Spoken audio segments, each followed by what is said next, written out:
ही ऐसे हैं जो बिना भाव के आपका परम कल्याण कर देंगे।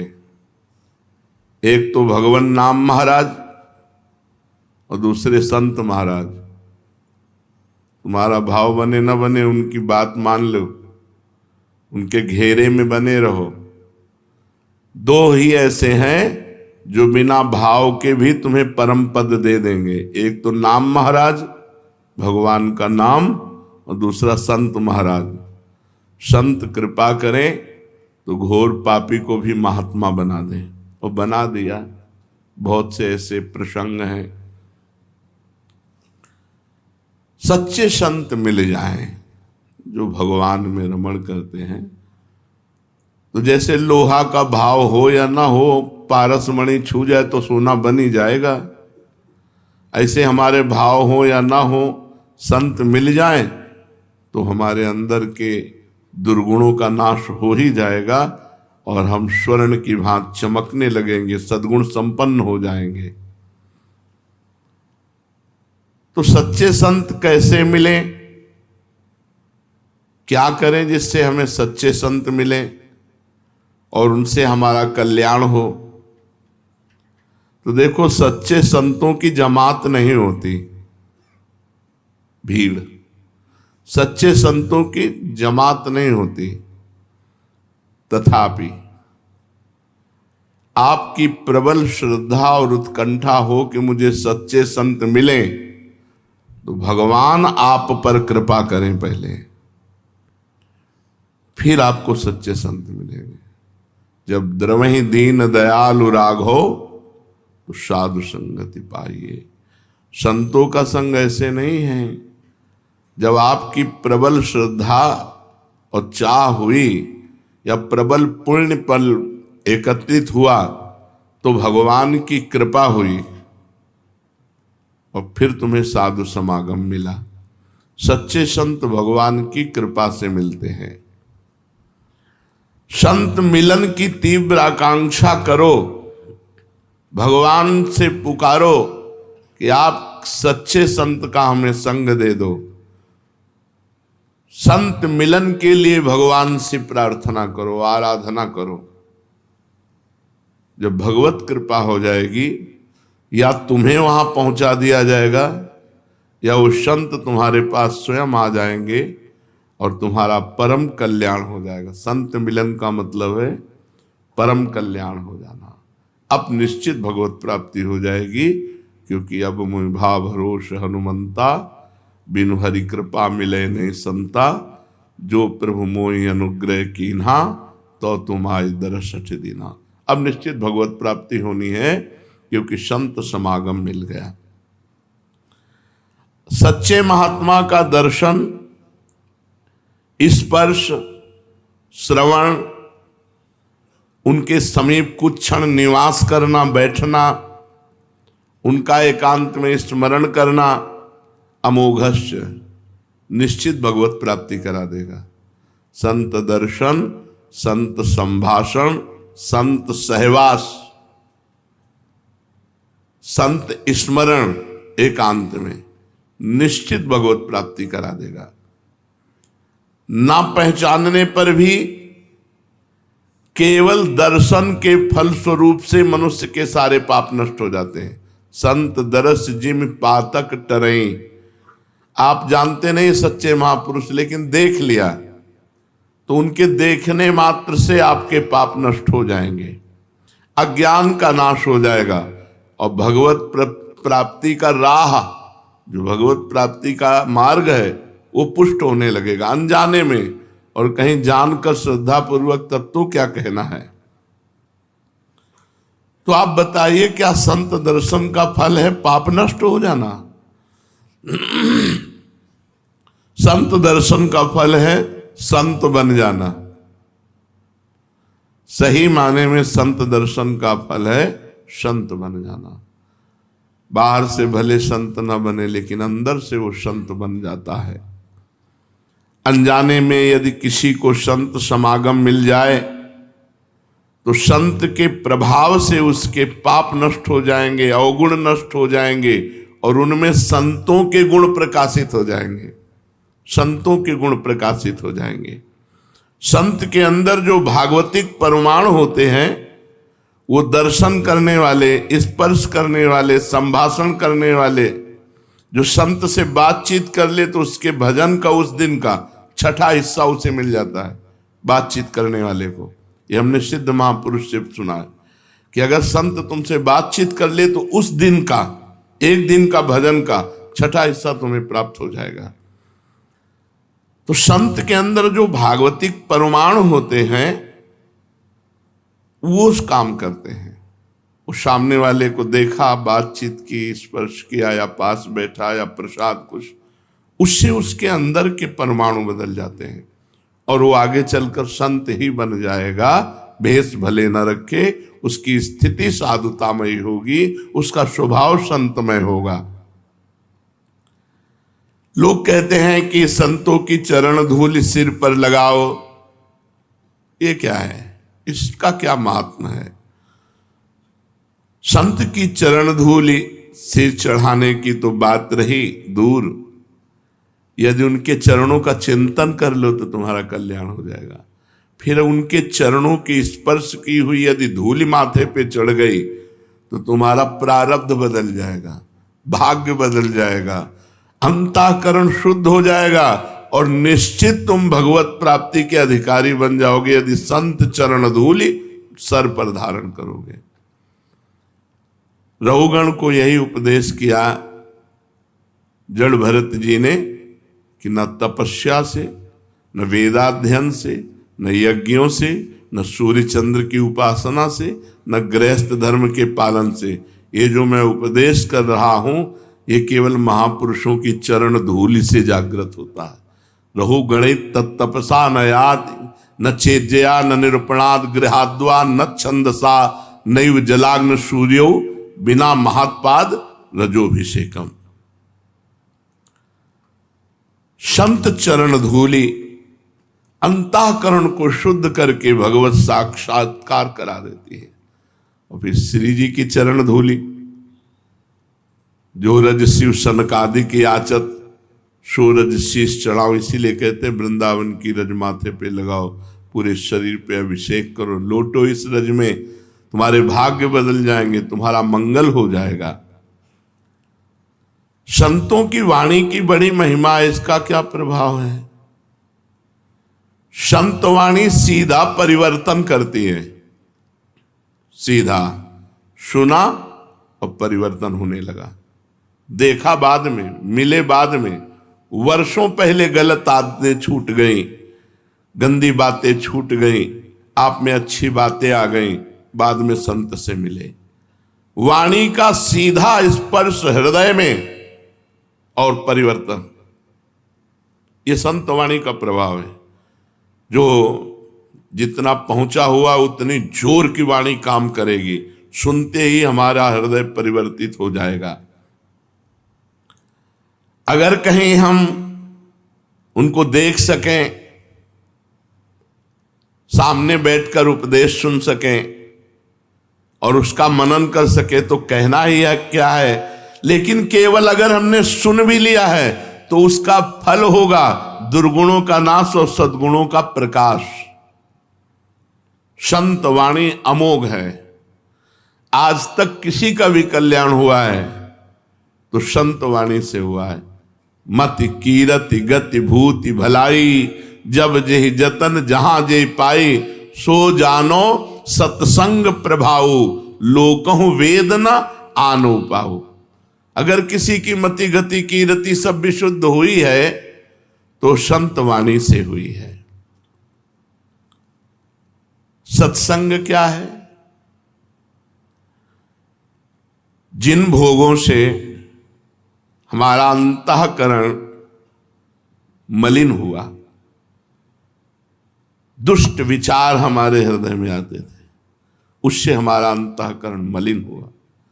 सत्संग की पहचान है कि तुम्हारा मलिन करने वाला अंतःकरण के जो भोग हैं और जो दुष्ट विचार हैं उनका नाश हो जाए तो आपका सत्संग हुआ, नहीं तो बत्संग है। सत्संग नहीं हुआ वो बत्संग है, वो केवल बातें हैं। जिस वाणी के श्रवण से अंतःकरण मलिन करने वाले जो विषय भोग हैं, गंदे भोग हैं, उनका त्याग हो जाए, दुष्ट विचारों का त्याग हो जाए, तो जानो सत्संग हुआ है। अगर ये नहीं तो फिर सत्संग नहीं हुआ। विषय और भगवान, एक तरफ भगवान, एक तरफ विषय। माया का प्रभाव, भगवान का विस्मरण, विषय का स्मरण। सत्संग का प्रभाव, विषयों का विस्मरण और भगवान का स्मरण। हमारा प्रभु के साथ सत संबंध है, उसी में स्थित हो जाना सत्संग है। मैं भगवान का, भगवान मेरे। सत्संग का फल क्या है? अंतःकरण को बिगाड़ने वाले भोगों का त्याग, दुष्ट विचारों का त्याग और भगवान से अपनापन हो जाना। मैं भगवान का, भगवान मेरे। सत्संग का स्वरूप क्या है? इसके दो स्वरूप हैं। एक जो अंतःकरण की शुद्धि में कारण बनकर मोक्ष की प्राप्ति में साधन रूप होता है, ये उपदेश से होता है। एक सत्संग हुआ, उपदेश, उपदेश दे दिया, अब उसको अपने आचरण में उतारो और उतार कर भगवत प्राप्ति करो। और एक होता है संत संग, वो हुआ सत्संग उपदेश का। अब एक होता है संत संग, जैसे बच्चा माँ के पास रहता है, उसको उपदेश से मतलब नहीं है, वो केवल माँ को देखता है, माँ के पवाए पाता है, माँ के सुलाए सोता है, माँ के जगाए जगता है। माँ की तरह किसी संत के भरोसे आश्रय में जो पल रहे हैं। इनको किसी साधन पक्ष को लेकर के मोक्ष पदवी नहीं है, ये संग के प्रभाव से वहां पहुंच जाएंगे। दो प्रकार का सत्संग, एक वाणी के द्वारा उपदेश दे करके अंतःकरण को शुद्ध बनाकर मोक्ष पदवी प्रदान करना, और एक समीपता, आठों पहर वो संत की आज्ञा में उनके समीप, उनके बच्चे की तरह। उनको साधना से कोई मतलब नहीं, उनको जो आज्ञा हुई बस वही कर रहे हैं, उनके समीप हैं। ये साधन पक्ष के नहीं, ये शरणागत पक्ष के हैं। ये स्वाभाविक भगवत प्राप्ति हो जाएगी। जैसे पिता की संपत्ति पर पुत्र का अधिकार, ऐसे स्वाभाविक हो जाता है। दूसरे की विशेष महिमा है, इनमें पहले की अपेक्षा दूसरे की विशेष महिमा है। उपदेश सुनकर और उसके अनुसार चलकर मोक्ष पदवी प्राप्त करना, और अपने को सर्वतोभावेन किसी संत के हाथ बेच देना, अधीन हो जाना। तो कह रहे पहले की अपेक्षा दूसरा विशेष है, किसी संत के अधीन हो जाना। ये बहुत बड़ी बात है। सत्संग अगर ना मिले तो क्या करें? बड़े सौभाग्यशाली हैं जिनको सत्संग मिलता है। सुतदारा धन लक्ष्मी पापियों के घर होए, संत समागम हरि कथा तुलसी दुर्लभ। ये साधारण बात नहीं जो बैठ करके आप भगवत चर्चा सुनते हैं। ये बड़े अहोभाग्य, भगवान की बड़ी कृपा की रोज हमें भगवत चर्चा कथन श्रवण का सौभाग्य मिलता है। यदि सत्संग ना मिले तो क्या करें? बड़ा संभव समस्या आ गई। अब भगवान नाम के बिना जीवन अधूरा है, भजन ही है, और भजन न हो संग बिनु, और भजन बिना नहीं प्रेम, भजन बिना प्रेम नहीं, और साधु संग के बिना भजन नहीं। तो ग्रंथों का आश्रय ले। दूसरा उपाय है कि जैसे हम भागवत पढ़ रहे तो व्यास देव जी, सुखदेव जी, इनका संग कर रहे। हम गीता जी पढ़ रहे तो भगवान का संग कर रहे हैं। हम कोई वाणी पढ़ रहे हैं संत की तो उन संत का संग कर रहे हैं। ग्रंथों का सहारा लें। वैसे तो प्रगट बात है, लेकिन जिनको प्रगट में संत संग ना मिले तो फिर ग्रंथों का सहारा लें, खूब ध्यान पूर्वक ग्रंथों को पढ़ें, उसके अनुसार चलें। अगर कोई ग्रंथ के उपदेश से या संत के उपदेश से नाम का ही जप करने लगे और नाम का ही ध्यान करने लगे, फिर आगे चलकर उसको किसी की जरूरत नहीं। वो नाम ही उसको सही रास्ता बताता जाएगा, नाम ही उसके गलत आचरण मिटाता जाएगा और नाम ही भगवत प्राप्ति करा देगा। नाम में रुचि होने तक जरूरी है शास्त्र और संत। जिसकी नाम में रुचि का मतलब होता है अब जी नहीं सकता बिना नाम के, अब उसके लिए कोई जरूरत नहीं, कोई मिले या ना मिले, क्योंकि जो संत संग का फल है वो उसे मिल गया। सब साधन कर यह फल सुंदर, प्रभुपद पंकज प्रीति निरंतर। निरंतर भगवान में स्थिति है चिंतन के द्वारा, तो अब वो खुद महापुरुष हो गया है। अब उसे किसी मार्गदर्शक की आवश्यकता नहीं, क्योंकि नाम भगवान विराजमान है उसके हृदय में। कुसंग क्या है? जिस व्यक्ति के संग से नाम छूट जाए, बुरे आचरण अच्छे लगने लगे, बुरे आचरणों में प्रवृत्ति होने लगे, भगवान का भजन छूट जाए, वो व्यक्ति, वो वातावरण, वो परिस्थिति, वो वस्तु, वो विचार, इन सबको त्याग दे। जिस व्यक्ति वातावरण, परिस्थिति, वस्तु, विचार के संग से भगवान का चिंतन छूट जाए, बुराई अच्छी लगने लगे, उसी का नाम कुसंग है। जाके संग कुमति मति उपजय, करत भजन में भंग, तजोरे मन हरि विमुखन को संग। दो बातें बताई, कुमति मति उपजय बुरे भाव, और भजन का भंग हो जाना। जो अभंग भजन चाहिए निरंतर, वो रुक जाना।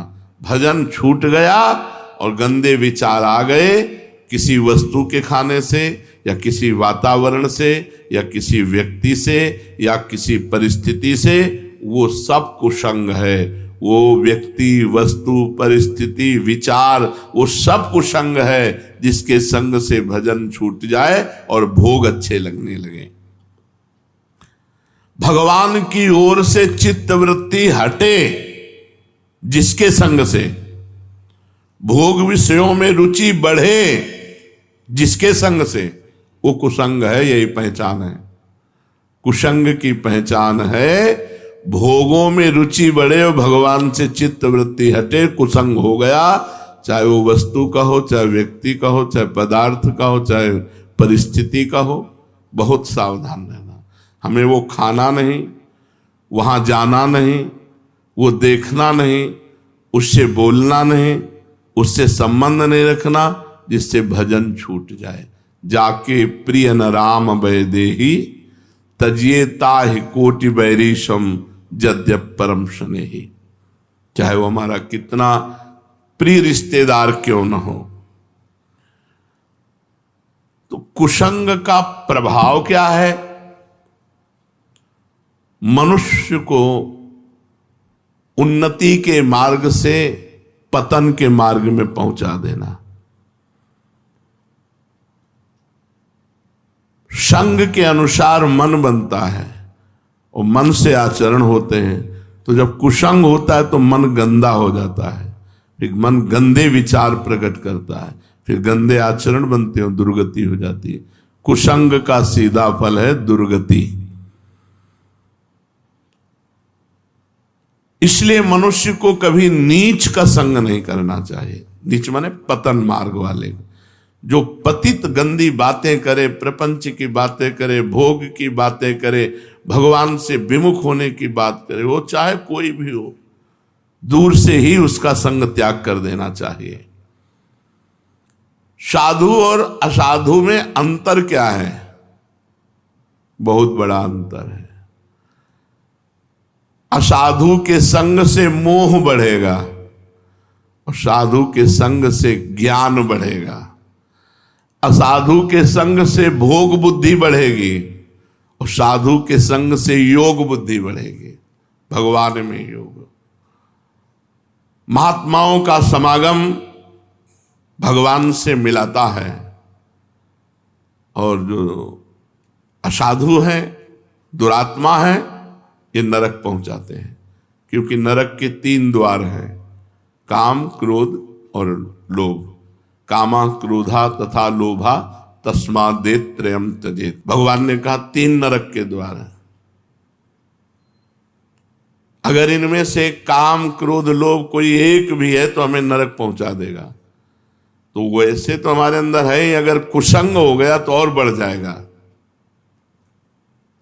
त्रिविधम नरकस्येदम द्वारम नाशन मात्मना कामः क्रोधा तथा लोभा तस्मादेत त्रयम त्यजेत। ये आत्मा का नाश करने वाले 3 भाव हैं, काम, क्रोध, लोभ। और ये नीच पुरुषों के संग से, दुष्संग से इनकी वृद्धि होती है और ये क्रियात्मक होते हैं और हमें नरकगामी होना पड़ता है।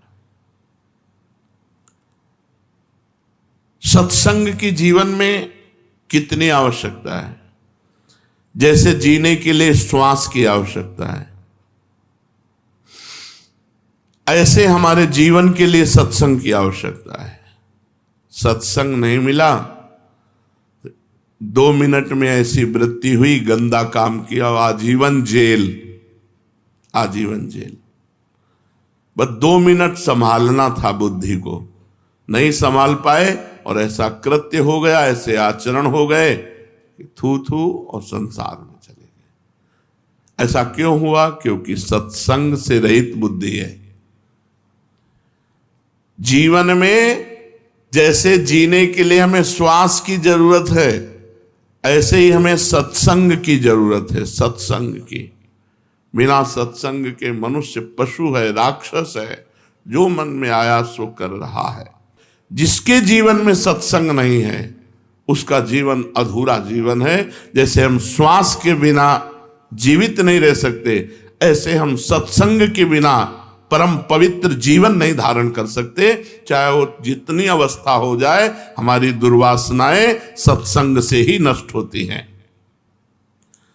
संतों का मिलना या उनके पास जाना, ये प्रारब्ध भाग्य की बात है या कृपा की? हमारे भाग्य बड़े थे तो हमें संत मिले, या भगवान की कृपा हो गई? संसार में आना जाना, मिलना बिछुड़ना, ये सब प्रारब्ध के अनुसार होता है, भाग्य के अनुसार। लेकिन भगवान के प्रेमी संतों का मिलन केवल भगवान की कृपा से होता है, भाग्य से नहीं होता। बिनु हरि कृपा मिले नहीं संता, केवल भगवान की कृपा से होता है। भगवान जिसे अपनाना चाहते हैं उसे संत समागम देते हैं। मतलब भगवान ने हमें स्वीकार कर लिया, हमें सत्संग मिलता है, ये प्रमाण है। भगवान जिसे अपनाना चाहते हैं उसे कृपा करके संत समागम देते हैं, और जिसे भटकाना चाहते हैं उसे कुसंग दे देते हैं। बड़ा दुर्भाग्य जिनको संत संग नहीं मिला, कुसंग में भटक रहे। ऐसे लाखों लोग हैं जो संत संग से सुधर गए, सुधर रहे हैं और सुधरेंगे। और ऐसे लाखों लोग हैं जो कुसंग से नष्ट हो गए। कुसंग सर्वथा त्याज्य, संत संग भगवान की कृपा से। कभी कभी वेशधारी से भी कुसंग हो जाता है। अगर वो सच्चा संत ना हुआ तो बहुत गड़बड़ हो जाता है। हमें लगता है संत है, तो जब हम देखते हैं तो काम, क्रोध, लोभ के गुलाम वेश संत का, वो मान मर्यादा सब भंग हो जाती है। जब भगवान द्रवित होते हैं, भगवान कृपा करते हैं, तब सच्चे संत का संग प्राप्त होता है। तो जिनके दर्शन से, जिनके पास रहने से, जिनकी वाणी सुनने से, जिनकी बात मानने से संसार फीका लगने लगे और भगवान में रुचि हो जाए, उसे संत कहते हैं। जिनका दर्शन करने से, जिनके संभाषण से, जिनकी बात मानने से हमारा संसार का राग कम होने लगे और भगवान में रुचि बढ़ने लगे, हमारा भगवत भाव बढ़ने लगे, दैवी संपदा बढ़ने लगे, वही संत है। ये पहचान है उसके। संत से संसार का जो राग है वो संत संग से निश्चित कम होगा और भगवान का भजन बढ़ेगा, तब फिर पूर्ण रूप से संसार का राग नष्ट हो जाएगा। वास्तविक महात्मा कैसा होता है? कोई ऐसा नहीं कह सकता कि महात्मा ऐसा होता है, पर इतना जरूर हम कह सकते हैं कि जिससे कभी किसी का अकल्याण न हो, कारज की हानि न हो, यही सन हठ करी हो पहचानी, साधु ते होए न कारज हानि। जिससे कभी कार्य की हानि नहीं हो सकती, जो कभी परमार्थ विरोधी नहीं हो सकता, जिसके मिलने से निश्चित कल्याण है, वो महात्मा है। जो त्रिगुणातीत विकारों से परे है वो महात्मा है। जो द्वंद्वातीत है वो महात्मा है। जो चराचर जगत में अपने भगवान को देखता है वो महात्मा है। जो नित्य आत्मा में स्थित है वो महात्मा है। जिसके दर्शन, स्पर्श, संभाषण से अमृत पद की प्राप्ति हो जाए वो महात्मा है। अगर हम संत महापुरुषों की पहचान करना चाहें तो किन लक्षणों से पहचाने? कोई पहचान नहीं। बाहरी बहुत से ऐसे आचरण संतों के होते हैं जिनसे आप ये मानना भी नहीं चाहेंगे कि ये संत हैं और बहुत उच्च कोटि के संत हैं। ऐसे संतों के बाहरी लक्षण देखें जिनसे आप पहचान नहीं सकते। हमारी बुद्धि का मापदंड प्रकृतिजन्य है, हमारी बुद्धि प्राकृतिक है। वो त्रिगुणातीत अप्राकृत महापुरुषों की पहचान कैसे कर सकती है? जैसे कबाड़ के तौलने वाले से सोना चांदी नहीं तौला जाता, उसका अलग तराजू होता है। ऐसे एक कबाड़ी बुद्धि महात्माओं को कैसे तौल सकती है कि कौन महापुरुष है, कौन कुपुरुष है? पर इतना जरूर हम कहते हैं कि सच्चे महापुरुष का यदि अनजाने में भी संग हो जाए तो निश्चित उसे भगवत प्राप्ति होगी।